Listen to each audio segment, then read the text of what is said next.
Good morning everyone, this side me Akhilesh. Today we are going to study the topic that is French Revolution. हम पढ़ेंगे आज French Revolution, जैसा कि आपको topic दिख रहा है. फ्रेंच रिवोल्यूशन क्या थी, कहां से स्टार्ट हुआ. हम लोग स्टॉर्मिंग ऑफ द बास्टाइल से स्टार्ट करेंगे, जैसा कि टॉपिक आप देख रहे हैं. Storming of the Bastille, flashback 14 जुलाई 1789. That what exactly had happened और किस तरीके से ये फ्रेंच रिवॉल्यूशन की जो पूरी आउटलाइन है वो बनी. पूरे वर्ल्ड वाइड में हम जिसको जानते हैं फ्रेंच रिवॉल्यूशन को, कि किस तरीके से इसकी आउटलाइन बनी फ्रेंच रिवॉल्यूशन की. उसकी स्टोरी जो स्टार्ट हो रही है वो स्टार्ट हो रही है स्टॉर्मिंग ऑफ द बास्टाइल से. तो हम लोग पहले उसको समझेंगे कि what is storming of the Bastille. So on the morning of 14 July we are following NCERT. So on the morning 14 July 1789, the city of Paris was in a state of alarm. The king had commanded troops to move into the city. Rumors spread, ऐसे rumors spread हो गए कि king जो है उसने order दिया है लोगों पे फायरिंग करने का. तो लोगों ने क्या किया इन रिटेलिएशन, वो भी गए, वो भी आर्मनेशंस की खोज में गए और उन्होंने भी ये सोचा कि हम लोग आर्मनेशंस निकालते हैं. जब किंग ने ऐसा हमारे ऊपर हमला करने का आदेश दे दिया है तो हम क्यों पीछे हटे. तो लोगों ने भी जो है बेसिकली फाइट बैक करने के लिए अपने आर्म्स निकाले और आर्म्स निकालने के लिए वो एक बास्टाइल प्रिजन पे गए. वहां के आर्मनेशंस उन्होंने ले लिए, जितने भी आर्म्स थे, जितने भी वेपन्स थे, वो सारे उन्होंने ले लिए. और इतना ही नहीं, उन्होंने वहां के कमांडर को मार भी दिया और प्लस 7 प्रिजनर्स वर देयर, उन्होंने उनको रिलीज भी करा दिया. तो स्टॉर्मिंग ऑफ द बास्टाइल जो है, ये इंसिडेंट स्टॉर्मिंग ऑफ द बास्टाइल के नाम से जाना जाता है. ऐसा क्यों हुआ, उसके बाद क्या हुआ, लोगों ने ऐसा क्या किया, क्यों किया, ये गुस्सा लोगों में ऐसा क्यों आया, लोगों ने क्यों किंग के खिलाफ इतना गुस्सा जताया, ये हम लोग डिस्कस करेंगे इस चैप्टर में. उसके बाद डिस्कस करेंगे French society during the late 18th century. किस तरीके से French society late 18th century में थी. ये फ्लैशबैक हमने डिसाइड किया, मतलब इसको पहले पढ़ा है, ये हम आगे जाकर के फिर पढ़ेंगे. जब हम फर्दर टॉपिक्स पढ़ेंगे तो फिर से हम ये फ्लैशबैक पढ़ेंगे. सो फर्स्ट टॉपिक होगा हमारे एनसीईआरटी का, वो होगा French society during the late 18th century. Louis 16 की जो 1774 से स्टार्ट हो रही है. ये 20 इयर्स के एक राजा थे. इनकी मैरिज हुई थी मैरी एंटोनिएट से, जो कि she was an Austrian women. तो उससे हम इसके बाद में हम फ्रेंच सोसाइटी पढ़ेंगे. इसके बाद में हम पढ़ेंगे द स्ट्रगल टू सर्वाइव. किस तरीके से लोगों को बाद में प्रॉब्लम्स होने लगी, टैक्सेस बढ़ गए, लोगों की पॉपुलेशन बढ़ गई. फिर उसके बाद हम धीरे धीरे ये पढ़ेंगे कि किस तरीके से सबसिस्टेंस क्राइसिस हुआ. ना the word is subsistence. Subsistence का मतलब होता है कि बेसिकली जीवन यापन लोगों का नहीं चल पा रहा था, livelihood was in trouble. So subsistence crisis हुआ. क्यों हुआ सबसिस्टेंस क्राइसिस? फूड क्रॉप किस तरीके से नीचे जा रही थी, मतलब फूड क्रॉप किस तरीके से कीमत बढ़ती जा रही थी उसकी, ये सारी चीजें हम सबसिस्टेंस क्राइसिस में पढ़ेंगे. उसके बाद हम पढ़ेंगे अ ग्रोइंग मिडिल क्लास. किस तरीके से फिर बाद में मिडिल क्लास बढ़ने लगा था. जो मिडिल क्लास था, जैसे कि हमने इसमें हम 3 स्टेट्स भी पढ़ेंगे. फर्स्ट स्टेट क्लर्जी थी, दूसरी स्टेट नोबिलिटी थी, थर्ड स्टेट जो बिग बिजनेसमैन्स थे वो थे, और इसके बाद जो पीजेंट्स और फार्मर्स थे वो थे. तो हम इसके बारे में भी पढ़ेंगे कि ग्रोइंग मिडिल क्लास किस तरीके से आगे चल के वो मिडिल क्लास, मतलब जो ये बिजनेसमैन है और पीजेंट्स हैं, how they were growing at that particular time, what trade were they doing.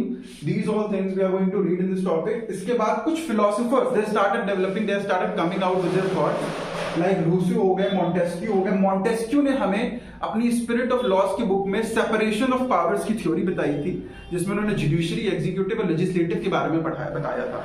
सो ये सारे आइडियाज उस समय तक निकल के आने लगे. That we are going to study the outbreak of the revolution. Finally, what happened? Increase in taxes happened because क्या होता था कि उस समय वॉर बहुत होती थी.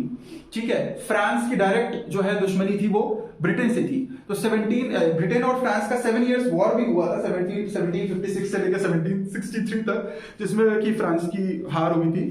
तो एक तरह से उस वक्त भी फ्रांस फाइनेंशियली बहुत वीक हो गया था. सो अब लुइस ने क्या किया, जो लुइस 16 थे, उन्होंने, वो तो मतलब फाइनेंशियली बहुत वीक थे, एंड वो पैसा किससे लेते थे, नोबिलिटी क्लास में आते थे. And they used to, these nobles used to charge the taxes from the normal people, that are the peasants and farmers and the business, मतलब जो लोअर बिजनेस क्लास होते थे, मिडिल क्लास होते थे, उनसे ये पैसा चार्ज करते थे. तो इनको इंक्रीजिंग टैक्सेस करना पड़ा. वैसे ही टीथ और टेल, 2 नाम के टैक्सेस ये ऑलरेडी दे रहे थे नॉर्मल क्लास लोग, जो है हमारे पीजेंट्स, वो नॉर्मल टैक्स दे रहे थे. उसके बाद फिर से इन्होंने इंक्रीजिंग टैक्सेस किया लुइस 16 ने. लुई 16 ने इंक्रीजिंग टैक्स किया, जिससे लोग बहुत ज्यादा गुस्से में आ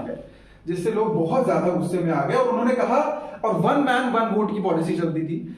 नोबिलिटी का 1 वोट था, क्लर्जी का 1 वोट था, और जो नीचे वाला क्लास था पीजेंट्स और फार्मर्स का, उनका 1 वोट था।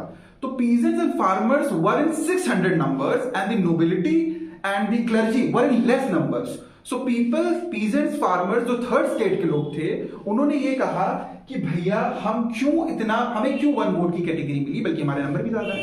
तो they rejected, they said no, we want 2 vote, हमें 1 वोट नहीं चाहिए। तो बेसिकली अब किंग ने इसको मना कर दिया। किंग ने कहा नो, आपको केवल 1 वोट ही मिलेगा, and this was the big fault of king. उसके बाद लोगों ने कहा ऐसे कैसे, आपने कहा भाई साहब लुई 16 आप क्या समझते हैं अपने आप को। लोगों ने फिर वो तुरंत मूव कर गया टेनिस कोर्ट की तरफ जाकर के उन्होंने ये लिया निर्णय, उन्होंने कहा नहीं, अब हम लोग इस टेनिस कोर्ट से तब तक नहीं जाएंगे जब तक हम नेशनल असेंबली नहीं बना लेते, और जब तक हम फ्रांस के लिए कॉन्स्टिट्यूशन नहीं बना लेते, हम लोग यहां से मूव नहीं करेंगे। ठीक है, so this happened, France becomes and after that, after the continuous struggle, we will be reading word to word when we will pick the topic, then France becomes a constitutional monarchy. फिर हम देखते हैं कि आगे चल के France constitutional monarchy बन गया।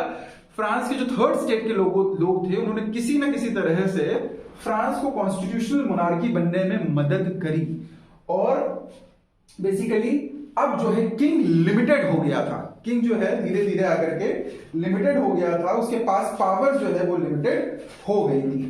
फिर उसके बाद हम एक्टिव सिटीजन्स और पैसिव सिटीजन्स का भी रोल पढ़ेंगे कि एक्टिव सिटीजन्स कौन थे। एक्टिव सिटीजन्स बेसिकली वो सिटीजन्स थे जो टैक्स पेयर की कैटेगरी में आते थे, जो प्रॉपर्टी सिटीजन्स होते थे, बेसिकली जो टैक्स पे करते थे, उनको ही वोटिंग राइट था।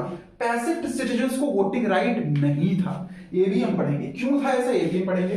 Now France abolishes monarchy and becomes a republic. After that we will also read कि किस तरीके से फ्रांस ने पूरी तरीके से मोनार्की को एबॉलिश कर दिया और फिर वो रिपब्लिक बना। रिपब्लिक और कॉन्स्टिट्यूशनल मोनार्की में डिफरेंस होता है। रिपब्लिक जो कंट्री होती है, जैसे India is a Republic country, Republic country में हम लोग अपना head of the state choose करते हैं। लाइक फॉर एग्जांपल इंडिया की बात करें तो we choose head of the state, like our head of the state is who, president. तो हम प्रेसिडेंट को चूज करते हैं, हम डायरेक्टली नहीं चूज करते, वो इनडायरेक्ट उसका इलेक्शन होता है। हम लोग लोकसभा राज्यसभा के मेंबर्स को चूज करते हैं और फिर वो उनको चूज करते हैं। तो बेसिकली हम कहीं ना कहीं प्रेसिडेंट को चूज करते हैं, वो हायरार्की में नहीं आता। तो रिपब्लिक है इंडिया, उसी तरीके से इन्होंने रिपब्लिक बनाया। फिर हम आगे चल करके पढ़ेंगे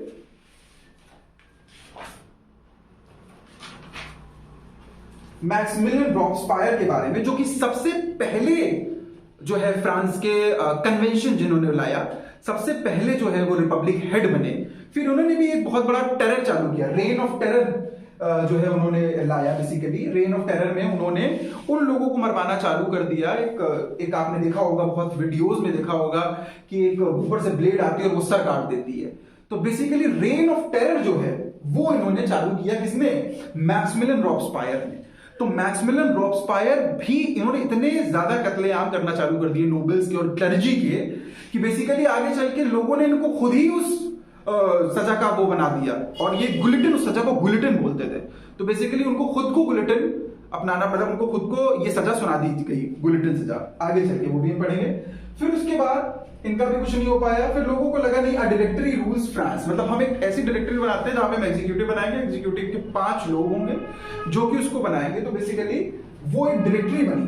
तो सबसे पहले हमने देखा नेशनल असेंबली बनी, फिर नेशनल असेंबली के बाद कन्वेंशन आया, कन्वेंशन के बाद हमारी एक डायरेक्टरी जो है वो रूल करी फ्रांस को। तो फिर उसमें भी ये नहीं हो पाया क्योंकि एग्जीक्यूटिव में 5 मेंबर्स थे, उनमें भी आपस में क्लेश होने लगे कि किसको प्रेसिडेंट बनाया जाए, किसको क्या किया जाए।